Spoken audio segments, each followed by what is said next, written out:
हमारी इस धरती पर न जाने कितने ही प्रकार के जीव, जंतु और प्राणी निवास करते हैं। कई जीव इस धरती पर उत्पन्न होते हैं और जीवित रहने के लिए आवश्यक प्राकृतिक संपदा और अनुकूलन न मिलने पर नष्ट हो जाते हैं। लेकिन क्या आप जानते हैं कि इस धरती पर कुछ ऐसे प्राणी भी हुए हैं जिन्होंने मनुष्य के धरती पर आने से पहले ही जन्म लिया और मनुष्य के धरती पर आने से पहले ही नष्ट भी हो गए।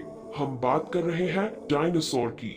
आपको शायद सुनकर हैरत महसूस होगी कि यदि मनुष्य ने डायनासोर को देखा ही नहीं है तो फिर इसकी कल्पना, खोज और बाकी तथ्यों का पता कैसे लगाया।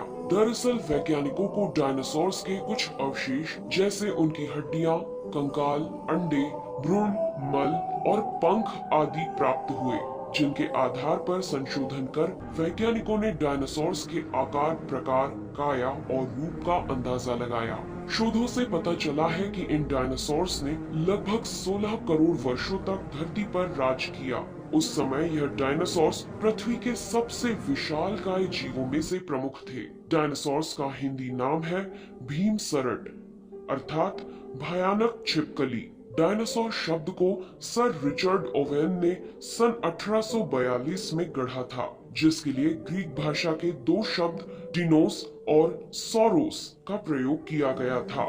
डिनोस अर्थात भयानक, शक्तिशाली, चमत्कारिक और सौरोस यानी कि छिपकली। जीवाश्म वैज्ञानिकों ने अब तक डायनासोर्स के 500 विभिन्न वंशों और 1000 से अधिक प्रजातियों की पहचान की है और इनके अवशेष पृथ्वी के हर महाद्वीप पर पाए जाते हैं। हम सभी ने डायनासोर्स पर बनी फिल्में देखी हैं, Jurassic park, Godzilla, the good dinosaur, लेकिन ये सभी तो काल्पनिक दुनिया के हैं।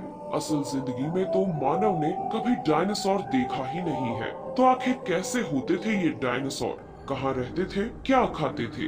अमेरिका की कोलोराडो यूनिवर्सिटी की वैज्ञानिक करेन शेन डायनासोर के मल पर पिछले 25 सालों से शोध कर रही है, जिससे उन्हें पता लगा कि डायनासोर्स की कई नस्लें लकड़ी भी खाती थी, जिससे उन्हें ऊर्जा मिलती थी। कई वर्षों तक डायनासोर्स के बारे में कोई खास जानकारी नहीं मिली थी, लेकिन 20वीं सदी के 70 के दशक में अमेरिकी वैज्ञानिक जैक हॉर्नर ने डायनासोर्स के जीवाश्म का खजाना खोज निकाला।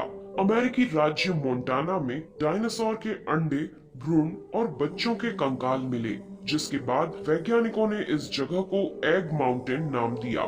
पिछले 30 सालों में जीवाश्म जीव विज्ञान या पैलियोबायोलॉजी की खोजबीन से डायनासोर्स के बारे में कई नई जानकारियां सामने आई हैं।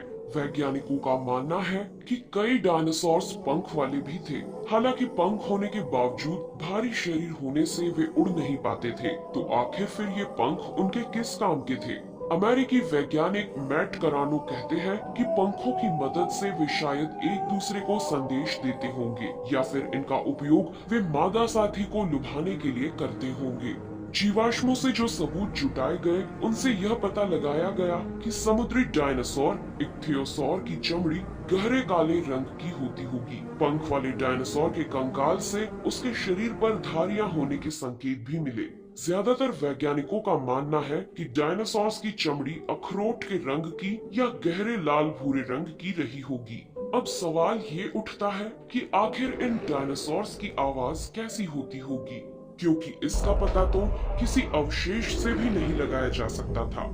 डायनासोर्स की आवाज का पता लगाने के लिए वैज्ञानिकों ने लैब में कंप्यूटर की मदद से डायनासोर के सिर का मॉडल बनाकर वर्चुअल यानी कि आभासी तरीके से उसमें से हवा को गुजारा और कई जानवरों की आवाजों को कुछ दूसरे गुर्राने वाले जानवरों की आवाज से मिलकर नई आवाज बनाई गई, जिससे ये अंदाजा लगाया जा सका कि डायनासोर की आवाज चिंगाड़ने या दहाड़ने जैसी रही होगी। डायनासोर सूखे या दलदल वाले इलाकों में रहते थे। अब तक जुटाई गई जानकारी के मुताबिक डायनासोर एकदम अनूठे, शानदार और दिलचस्प किस्म के जानवर थे, जो धरती पर इंसान के पैदा होने के लाखों बरस पहले रहते थे। हालांकि अपने विनाश के साथ ही वो बहुत से राज भी अपने साथ ले गए। आपको हमारा आज का वीडियो कैसा लगा कमेंट करके जरूर बताएं और हाँ, लाइक और शेयर करना ना भूलें। फिर मिलेंगे एक नए और दिलचस्प टॉपिक के साथ। तब तक के लिए नेहा आगरकर को दे इजाजत। नमस्कार।